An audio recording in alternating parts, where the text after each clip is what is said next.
This is Algebra 2 with Trig, 6A.0, first day that we're talking about Unit 6.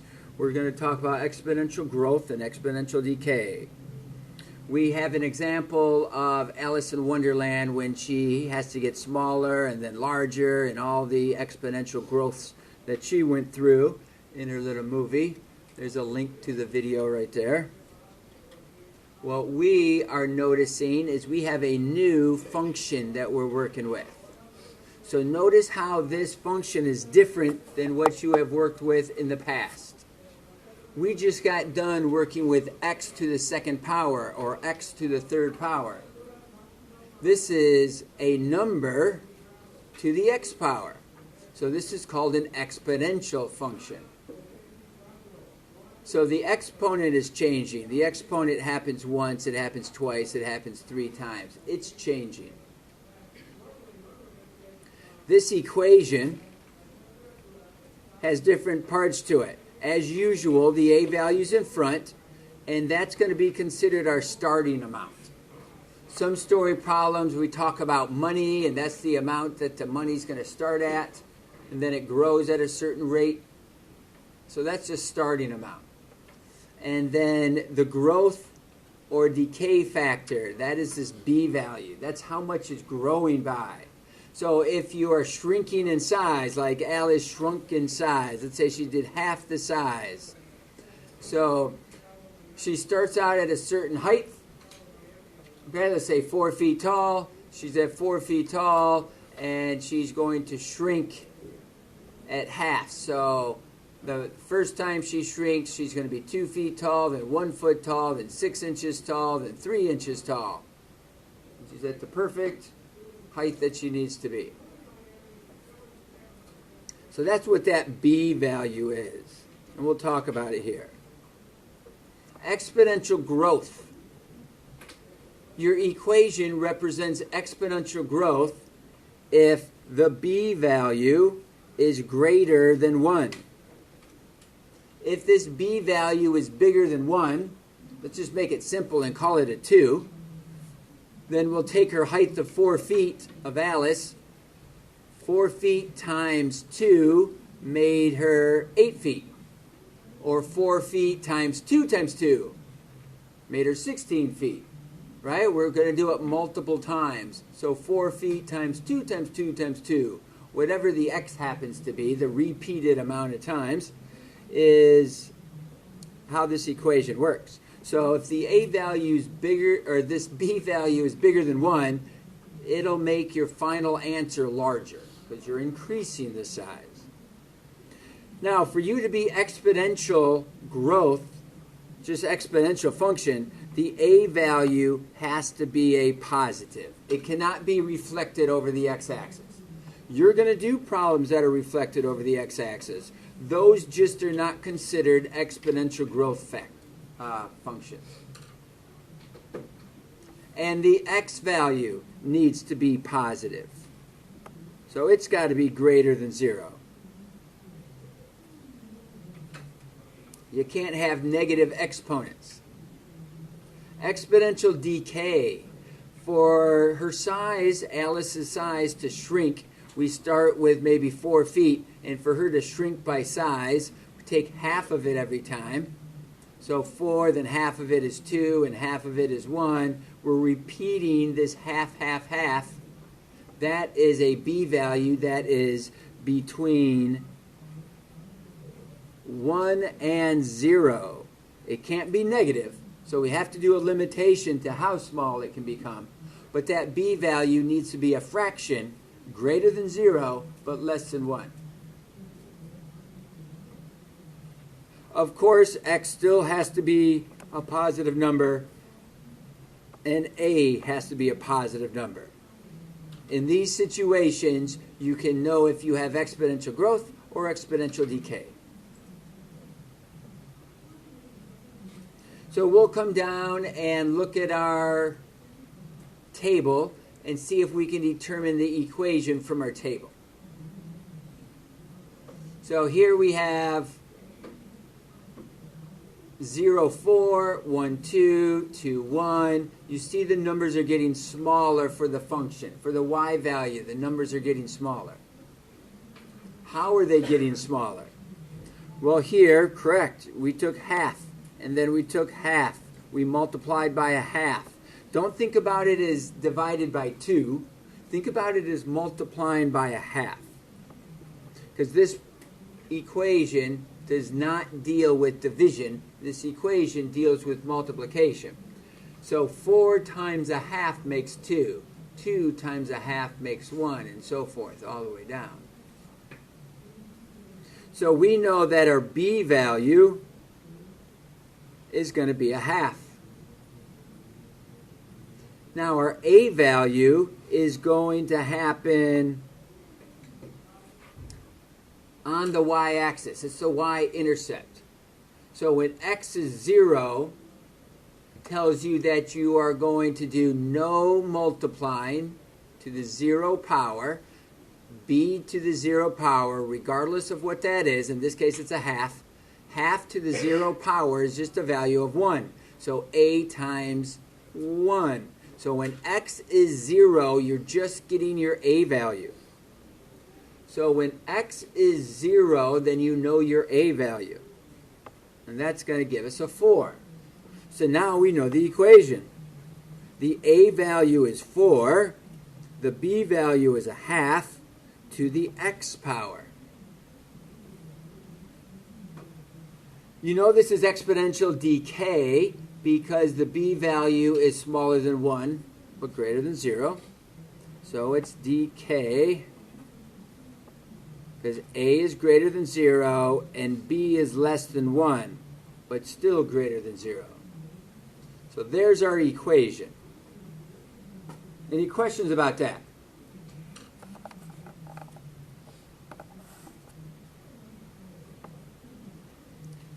All right, our next one. Working with larger numbers is sometimes tricky. Just find the pattern down here, and then you can start testing it at other spots. Notice that x is negative, -2, -1. That means it does exist up here. So we're noticing that we're dividing by 3 or multiplying by a third. Multiply by a third. So apparently 243 multiplied by a third is 81. We know that 81 multiplied by a third is 27, and we know a third of 27 is 9, and definitely a third of 9 is 3. So we know our b value is 1/3.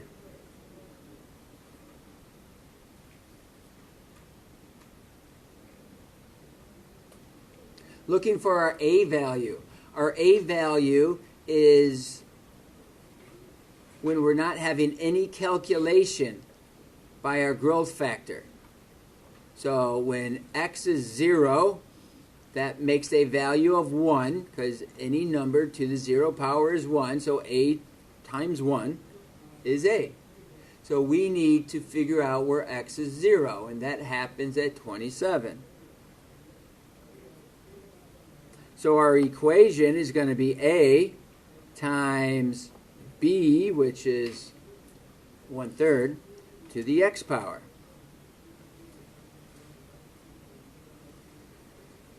So this is still decay because our b value is less than 1 but still greater than 0, and of course our a value is positive. We cannot reflect over the x-axis and still call it exponential.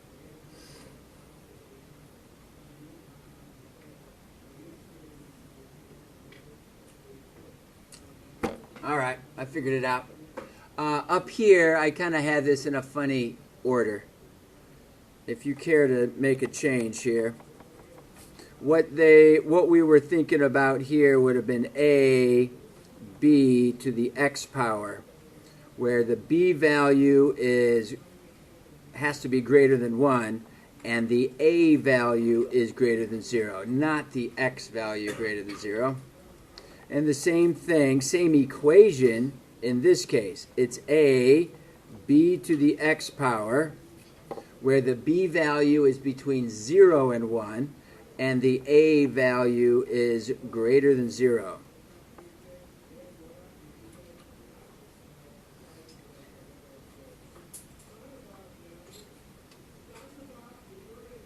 That makes more sense. Now we look here at this one. This is kind of tricky. What do you see happening? When we go from one y value to another y value, how is that changing? We're doubling every time, right? So we know our b value is 2. When our b value is 2, we need to look to figure out our a value. But I heard that the a value is where the x is 0. I don't have 0 for x. But if I do what times 2 makes 1? What number times 2 makes 1? A half. So another way you could think about it is going backwards. Divide by 2 to get to 8. Divide by 2 to get to a fourth. Divide 1 by 2, and you get a half. That's when x is 1. What's it going to be at 0? What is half of a quarter, or what is half of half? A fourth or a quarter. There it is. So when x is 0, we talked about that up here. When x is 0, b to the 0 power is always a value of 1. So that gives us a. So we're looking in our table for where the x value is 0. That's going to give us an a value of a fourth. So y equals a fourth.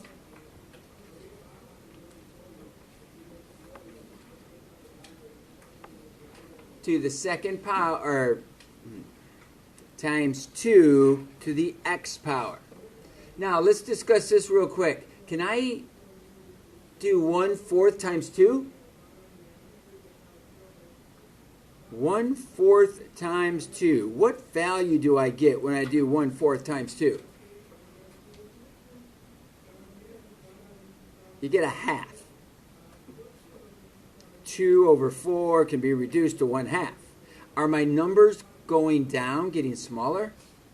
No, my base isn't a half. I can't do that. I'm not doing a half to a power. So you cannot multiply these. Look here. 27 times 1/3 gives you 9. 9 to an x power. Are we getting larger every time we do another x? No. So you cannot do that. You cannot multiply these two numbers. Cannot reduce by multiplying these two numbers. Order of operations says you have to do what's inside the parentheses. You have to do the calculation of your exponents before you worry about the calculation of multiplication. Because the a value is greater than 0, we know that this could be exponential. And the b value is greater than 1, we know that this is growth.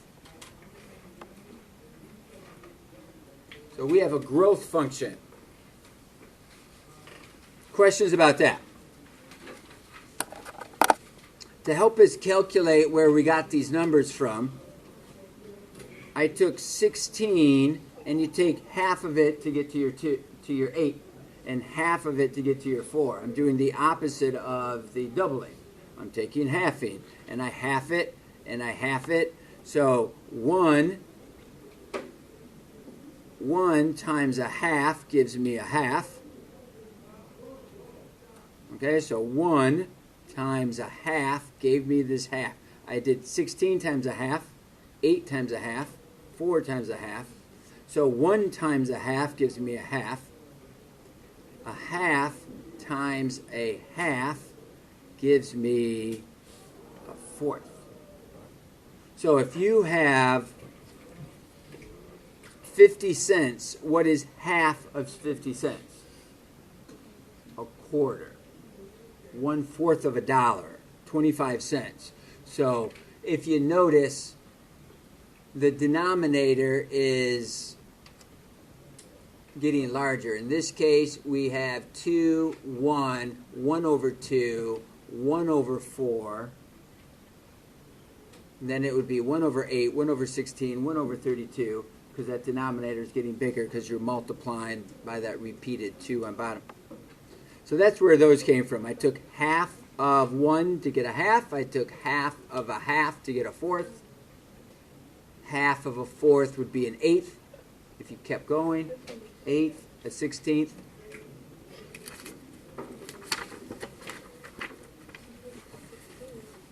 Okay, last two questions.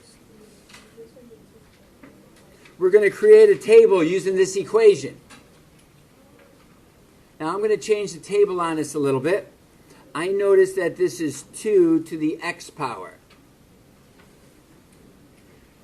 2 to the x power. Let's do our table using 2 to the x power.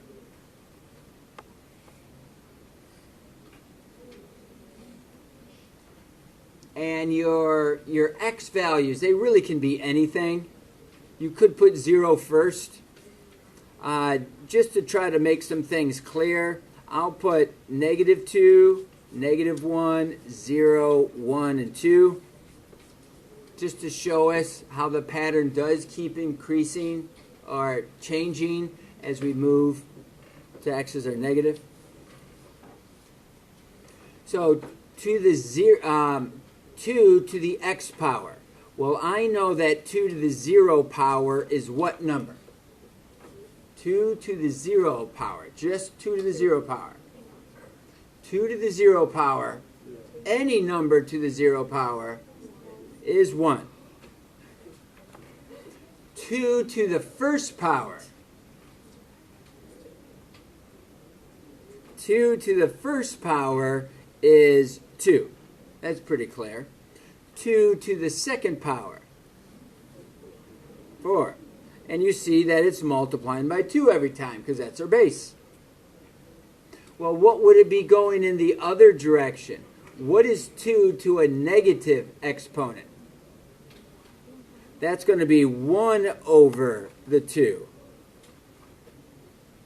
And what about a -2 exponent? 1 over 2 squared, which is 1 over 4. It's getting smaller by halves as you move to the left. So if that's our equation, this would be our table. Now if we wanted to do 8 times 2 to the x, you have this 2 to the x, and now we're going to multiply it by 8.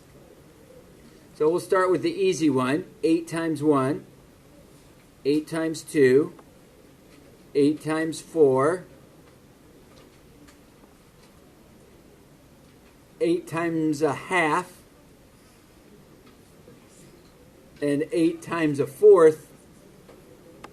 You see that those numbers are also going down by halves every time, just 8 times bigger. So that's your table. This is moving to the right. The values are getting larger. This is a growth function, exponential growth.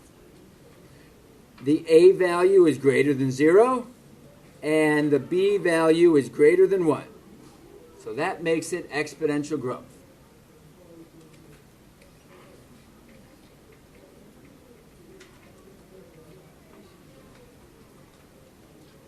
Last one, we have half to the x power. Half to the x power. Again, if you would like to do -2, -1 to see what happens in the negative zone, 0, 1, and 2, we see what happens in the positive zone. A half to 0. When x is 0, any number raised to the 0 power is always 1. Half to the first power is going to be that b value. It's going to always be b. This is b every time. It was b here, it's going to be b here. Half squared, half twice, half times half. 1 times 1 and 2 times 2, so that's 1/4. What would a negative exponent do to the fraction?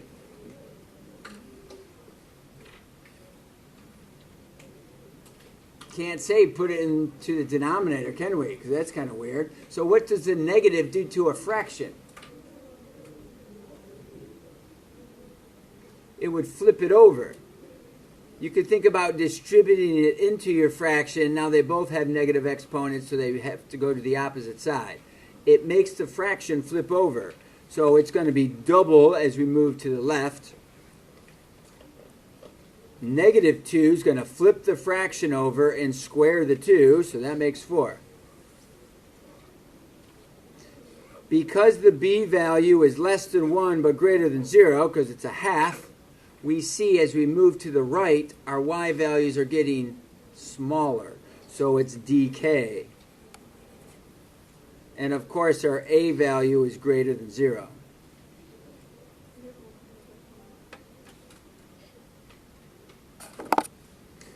Now, if we're going to multiply by 20, I didn't do that part of the table, huh? 20 times 1/2. You could multiply each of these by 20. So here we have 80, 40, 20, 10, and 5. Again, looking that we're taking half, taking half, taking half. It's still got the a value of greater than 0, and the b value is still cutting them in half every time. We're just starting at a different value.